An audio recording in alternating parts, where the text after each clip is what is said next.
Uruguay tiene el gusto de presentar este cuarto reporte del país sobre los objetivos 2030. La Agenda 2030 desafía por la necesidad de acciones transformadoras en términos sociales, económicos y ambientales. Esta década comenzó con las enormes dificultades derivadas de la aún vigente pandemia mundial y se ensombreció aún más con una guerra en Europa, que pensábamos había quedado de un tiempo que no volvería, lo que nos ha obligado a acelerar el paso para alcanzar los objetivos planteados.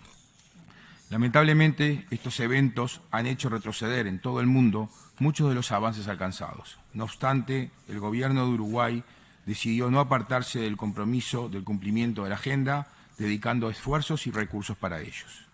De todos modos, la emergencia desatada consumió buena parte del tiempo y los recursos, siempre escasos, que el país dispone,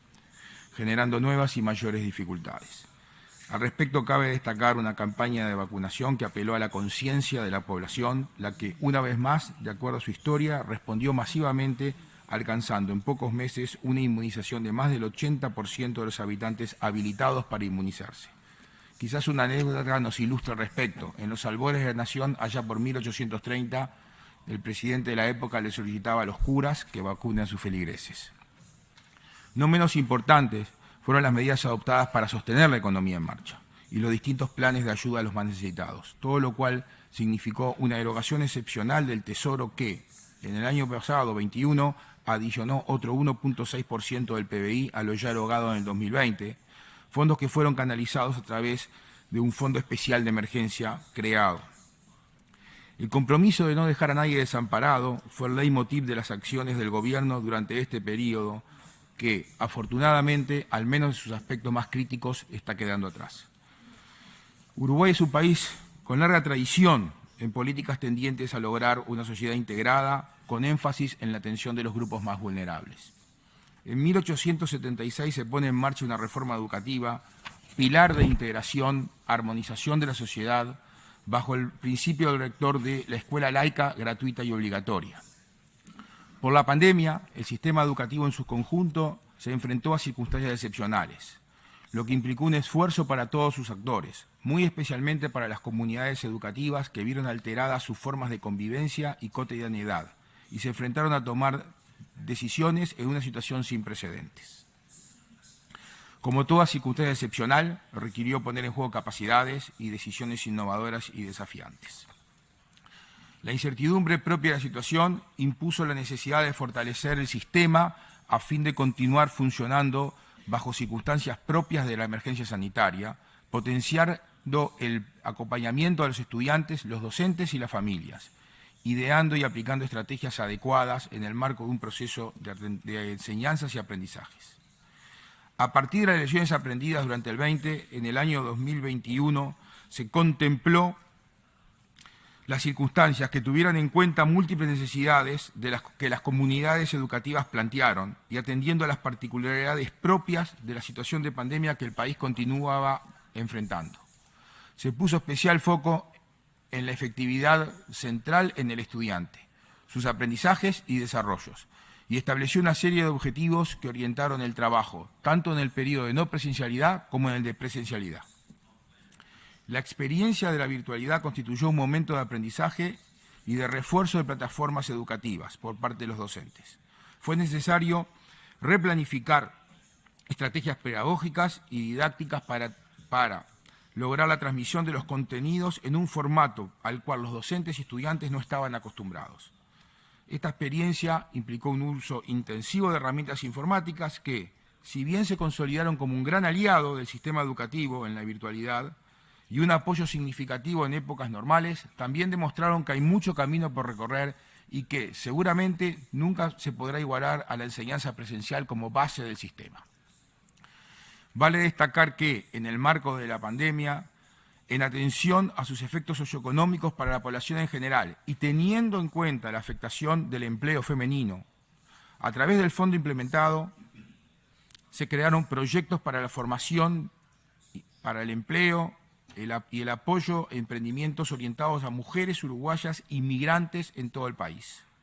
Uruguay recibe con alegría e integra rápidamente a los inmigrantes, sabiendo de la peripecia humana que atraviesan y recordando el origen del país, crisol de culturas amalgamadas. En la larga tradición de las políticas sociales del país, la problemática de la mujer siempre estuvo presente. Baste señalar que ya en el año 1913 el país tuvo una ley que se podía decretar el divorcio por la mera voluntad de la mujer, o que fuimos el primer país en toda Latinoamérica donde las mujeres pudieron votar en 1927. Para sustentar las políticas públicas de género, en el año 2020 se crea una división de desarrollo y autonomías dentro del Instituto de la Mujer, con fuerte énfasis en las autonomías económicas, así como un grupo del Consejo Nacional de Género, con la finalidad de dar una respuesta integral desde el Estado a la problemática del empleo, la formación para el empleo y el emprendedurismo de las mujeres. Por otro lado, desde el propio Instituto de las Mujeres se desarrolla el programa de fortalecimiento de la participación política de las mujeres, orientado a líderes políticas del sistema de partidos, apostando a la promoción de la participación plena y efectiva de las mujeres y a la igualdad de oportunidades de liderazgo a todos los niveles decisorios de la vida pública y política. En este cuarto reporte ponemos énfasis en la estrategia que está emprendiendo el país ante el cambio climático. Atender las causas del cambio climático requiere de una gran coordinación multilateral, razón por la cual el Acuerdo de París estableció compromisos con trayectorias de disminución de los gases de efecto invernadero, las emisiones de gases de efecto invernadero.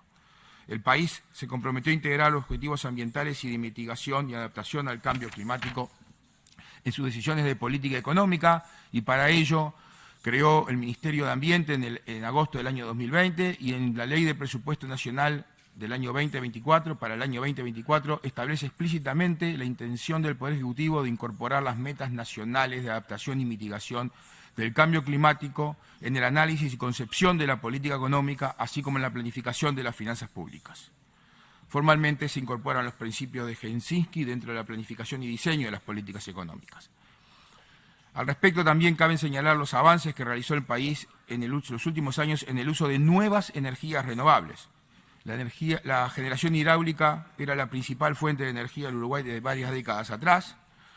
logrando que ahora, bajo circunstancias normales, la casi completa descarbonización de la generación eléctrica.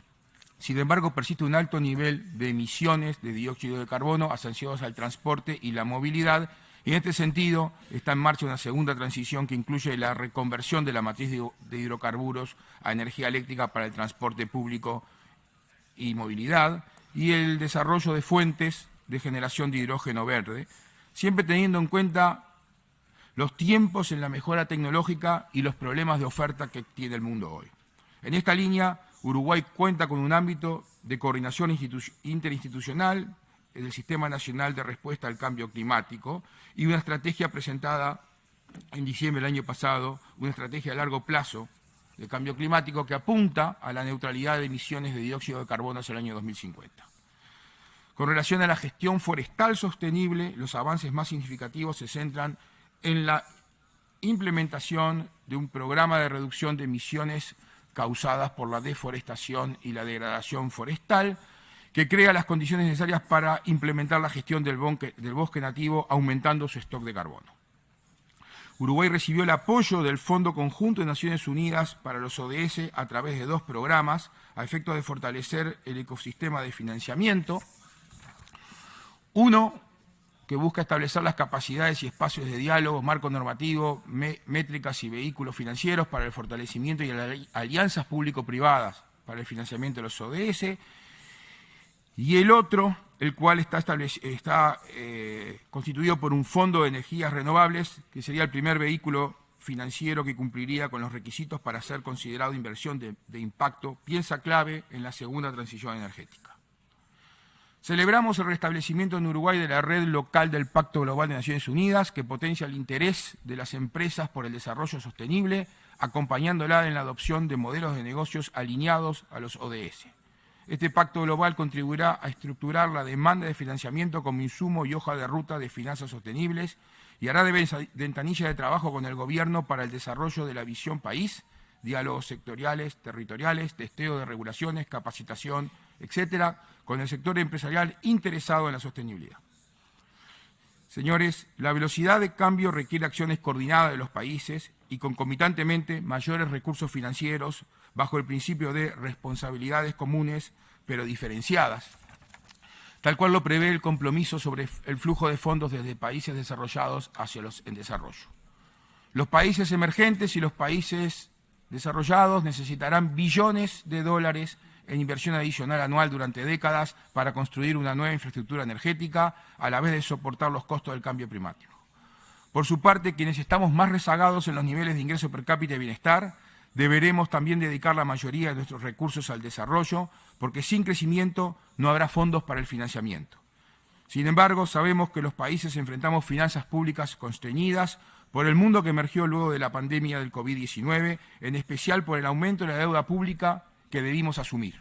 Por tanto, las circunstancias exigen de la cooperación a nivel internacional, del multilateralismo y de un comercio sin barreras artificiales. Uruguay tiene una larga tradición en materia de políticas que apuntan al desarrollo sostenible, siendo, según los indicadores que los propios organismos internacionales elaboran, líder en la región en la materia. Sin embargo, la complejidad de los temas que abarcan los 17 ODS determina que su cumplimiento no sea solamente tarea del sector público, sino de toda la sociedad, requiriendo una participación activa de la ciudadanía en todos sus ámbitos. Uruguay apuesta a ello, mirando al mundo, respetando la institucionalidad y en la convicción de que la democracia y la república son la mejor forma de lograrlo y defender la libertad y los derechos humanos. Muchas gracias.